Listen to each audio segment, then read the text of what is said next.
Hello everyone, once again welcome back to our channel. तो आज का वीडियो आप देखने के बाद थोड़ा सा एक्साइटेड हो गए और हो सकता है इसको देखने के बाद बाय डिफ़ॉल्ट इसको लाइक करो, बिकॉज इस वीडियो का मैं काफ़ी टाइम से वेट कर रहा था कि शेयर करूं, डिस्कस करूं। बिकॉज आप कहीं भी जाओगे, लाइक किसी यूनिवर्सिटी में, किसी इंस्टीट्यूट में, डीएसटी इंस्पायर, जेएनयू, बीएचयू, बिना रिसर्च प्रपोजल के कुछ नहीं हो सकता। An ideal research proposal will definitely stand you out among the different crowd. तो अगर सारी भीड़ से कुछ अलग जाना है तो रिसर्च प्रपोजल अच्छा बनाना ही पड़ेगा। No other substitute for that. So in today's video you're going to see the live research proposal, which is the awarded research proposal in the DST Inspire for the PhD.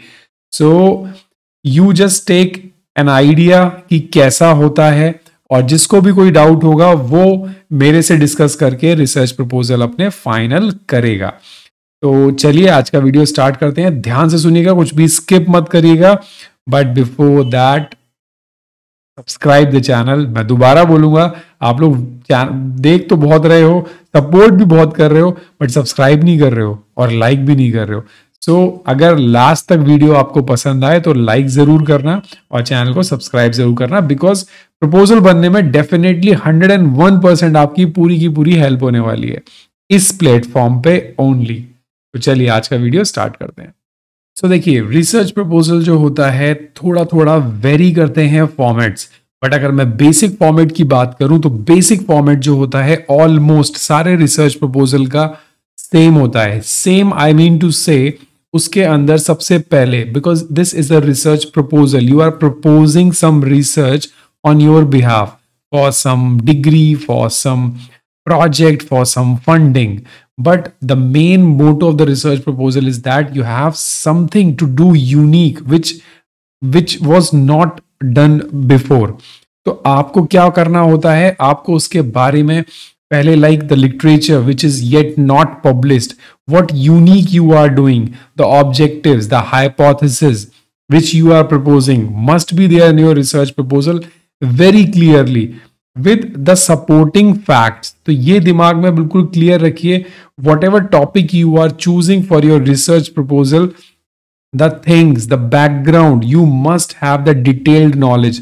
Research proposal is not the task of 1 or 2, 3 days.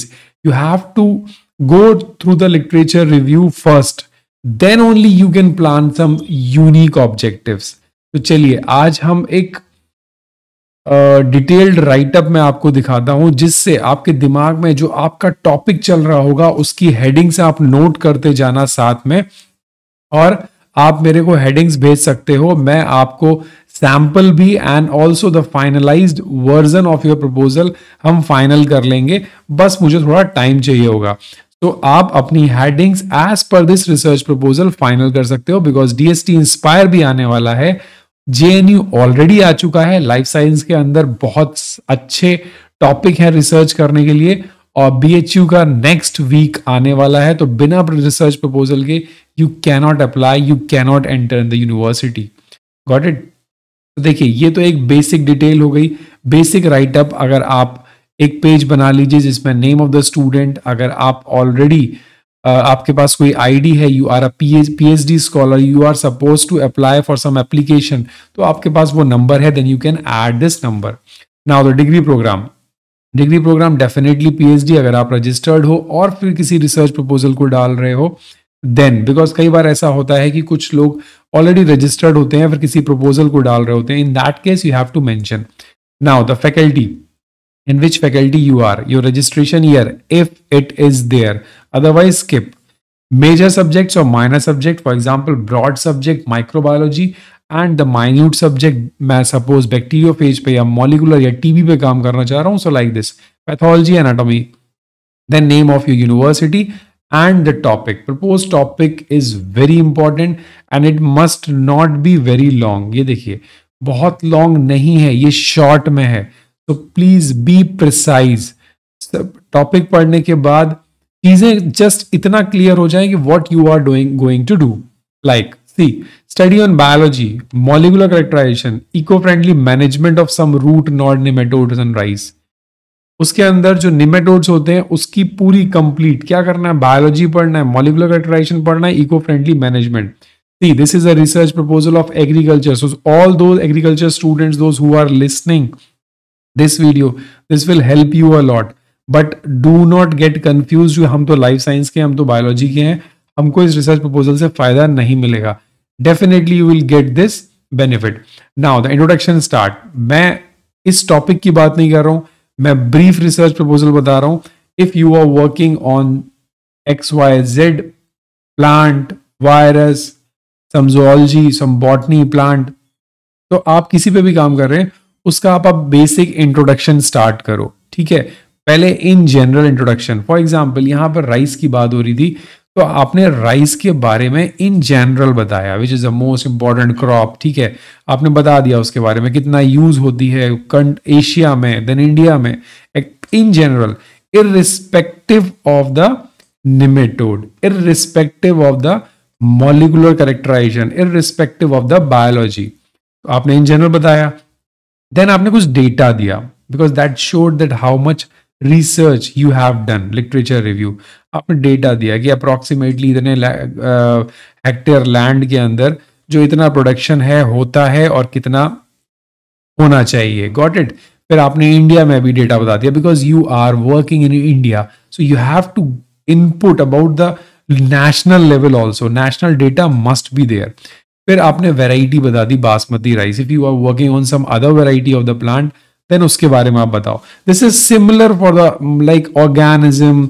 If you are working on some animal, then this, then fishes, आप जिस पे भी काम कर रहे हो, so you can discuss with me. Now आपने कुछ बताया कि कौन कौन सप्लायर हैं, राइस प्रोडक्शन कहाँ पे कैसे कैसे अफेक्ट होता है, किस किस फैक्टर से। अभी आप नेमेटोड पे नहीं आए हो, गॉट इट।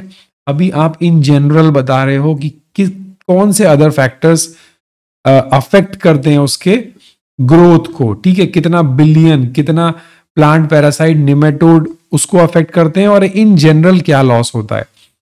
फिर आपने इन्फेक्शंस वगैरह बता दिए, फिर पेस्टिसाइड जो यूज होते हैं वो बता दिए, कौन कौन से निमेटोड्स होते हैं वो बता दिए। अब आप आ जाओ डायरेक्ट ऑब्जेक्टिव्स पे, आप क्या ऑब्जेक्टिव लेके चलना चाह रहे हो। ठीक है, तो आप अपने 3, 4, 2 कोशिश करो कि अपने मेजर ऑब्जेक्टिव्स को you have to divide in 2, 3, 4, 5 separate categories must be there, because ये जो प्रपोजल है, this proposal is for 3-4 years. तो आपके ऑब्जेक्टिव्स भी इतने डिफाइंड होने चाहिए कि उनको देख के लगे that this studies for 3-4 years. ऐसा नहीं लगना चाहिए कि लाइक ये तो 6 महीने का काम है, देन जो इवेल्युएशन कमिटी होगी this will reject your proposal. तो please make it very clear, जो भी आप ऑब्जेक्टिव मेंशन करेंगे उस ऑब्जेक्टिव को देखने के बाद चीजें समझ में आ जाएं that this much is work can be done, cannot be done in a year, and you are mentioning that you will do it in a 3 or 4 years. Got it? तो ऑब्जेक्टिव्स आप डिवाइड करो, properly divide करो। Then justification and practical utility सबसे important है, because nowadays the only research proposal which are accepted throughout India are on the basis of the practical approach, application based approach. If you are working in the medical science, if you are working in the chemistry, agriculture, botany, zoology, अगर उसका practical application नहीं है, then I'm telling you, please just skip, just delete that proposal from your system. Because अब वो time नहीं रहा कि आप अंदर एक बस रिसेप्टर मॉलिक्यूल दिखाते चले जाओ, अरे इसके अंदर ये प्रोटीन हो रही है, वो हो रही है, ये हो रहा है। नोबडी विल बॉदर जब तक आप उसका प्रैक्टिकल एप्लीकेशन नहीं दिखाएंगे। तो just please make it very clear कि आप जो भी करने वाले हो वर्ड में उसका बेनिफिट हो सकता है। You have to show this, you have to prove this. उसके बाद देखिए, a brief resume of work done in abroad. अब आपको अपने वर्क को लिंक करना है that you are not unique but the your objectives are unique. तो related some work has been done. ऐसा नहीं है कि जो आपने ऑब्जेक्टिव्स में मेंशन किया the same thing has already been done in abroad in India also. If you will mention like this in the literature review section, then the review committee will reject it. So you have to do a serious literature review. अगर किसी को literature review में कोई भी doubt हो तो मेरे को टेक्स्ट में नीचे जरूर लिखे, sir I am not able to do a proper literature review जिससे मुझे समझ में आ जाए. I have not skip any literature any topic throughout the web. तो वो मुझे आप बताइए, I will make a separate discussion on that. So आपने बताया कि अब्रॉड में, सो सिंपल तरीका है, पास्ट टेंस में होना चाहिए. आपको जो ऑथर है उसका नेम लेना है एट ऑल, और उसके बारे में बताना है what study they have done.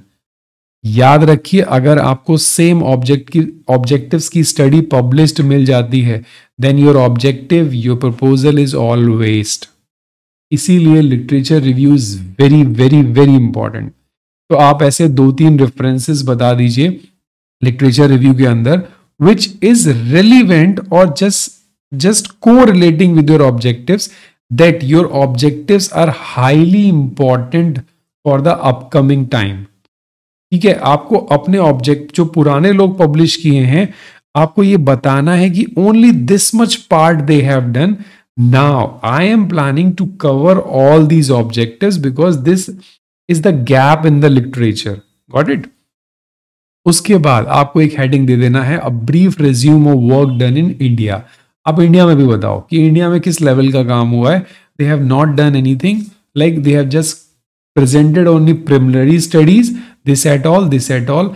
बहुत ज्यादा पुराना रेफरेंस नहीं देना है. Try to mention the latest last 5 or 10 years reference, maximum 5 years. What it 5 to 10 years. तो आपने बता दिया जैसा भी हुआ है, उनका एब्स्ट्रैक्ट लेके उसको अपनी लैंग्वेज में चेंज करके you have to present here. Now the experimental part, because अगर ये डिटेल्ड रिसर्च प्रपोजल आप बना रहे हो तो ये सेक्शन आपको इंक्लूड करना है. Mind it, that depend. अगर आप 2 या 3 पेज का रिसर्च प्रपोजल बना रहे हो, then literature review section will not be considered. This will be considered for the DST inspire like JNU, because वहां पर डिटेल्ड प्रपोजल मांगते हैं. अच्छा प्रपोजल नहीं होगा तो नहीं होगा. तो आप मेरे से मैसेज में पूछ लो, sir I am planning for research proposal in that place, so I will do the my literature search and I will tell you कि this much will be your length of the literature review. If you are planning to apply this in DST inspire, that you have to mention all your experiment. तो like experiment 1 pathogenicity test, आप क्या करोगे, कितने sample पे test करोगे, तब बताओगे. Experiment number 2 to study the biology of root knot nematodes. Experiment number 3 screening of this some rice plants. तो आप उसके अंदर क्या क्या करने वाले हो, टैबुलर बता सकते हो, बहुत ही इंपॉर्टेंट है. फॉर एग्जाम्पल आप कोई माइक्रोबायोलॉजी का प्रोजेक्ट कर रहे हो, कितने स्पीसीज करोगे, कौन कौन सी ड्रग यूज करोगे. I am just giving an example, I am not saying this is the final proposal, and this proposal is already been listed in the DST server. So do not try to copy this objective because your objective will be rejected throughout. ठीक है, तो आप ऐसे experiments आप explain करेंगे बस short. आप देख रहे हो कितना शॉर्ट में है. तो ये सारे experiment detail that completely depend upon the experimental work which you are planning. ये एक सैंपल है. आपने जब ऐसे बता दिया, then the signature of the student, then the advisory committee में आप अगर DST का, अगेन मैं बता रहा हूं, अगर आप DST का कर रहे हो, then this is the table which you have to include it in your proposal. आप एडवाइजरी कमेटी में आपके जो यूनिवर्सिटी हैं उसके एक मेंबर होंगे, फिक्स्ड मेंबर होंगे, their sign, their details must be there.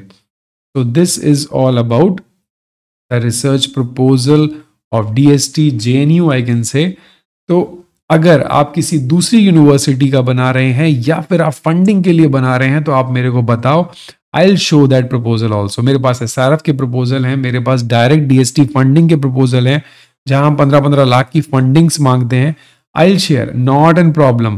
देखो रिसर्च प्रपोजल शेयर करने का नोबडी कैन कॉपी। अगर आप कॉपी कर रहे हो then you are doing the biggest mistake of your life, because ये सारा चांस एक बार मिलता है। If you just copy paste the research proposal and submitted और वो रिजेक्ट हो गया then you will not get the chance. और ये सारा रिसर्च प्रपोजल का सर्वर एक ही होता है, सारे फंडिंग एजेंसीज को शेयर होता है। So please do not try to copy it. आप बनाओ, कुछ भी डाउट हो you can ask me any time. तो चलिए टेलीग्राम लिंक से जुड़ जाइए और उसके बाद जो भी डाउट हो, जो भी आपकी हेडिंग हो, you just finalize it. Will finalize the proposal in maximum I can say in a week. अगर स्टूडेंट बहुत ही एक्टिव है और मेरे को तुरंत रिप्लाई आप करोगे तो विद इन अ वीक और 10 to 15 days maximum we can finalize your research proposal. तो अगर इन्फॉर्मेशन यूजफुल लगी हो तो जाने से पहले लाइक ज़रूर करना और सब्सक्राइब करना तो बिल्कुल मत भूलना, बिकॉज अब मैं जो टॉपिक्स कवर करने वाला हूँ which must be very useful for all the scholars, for all those who are in research field. Thank you. Have a nice day. Take care.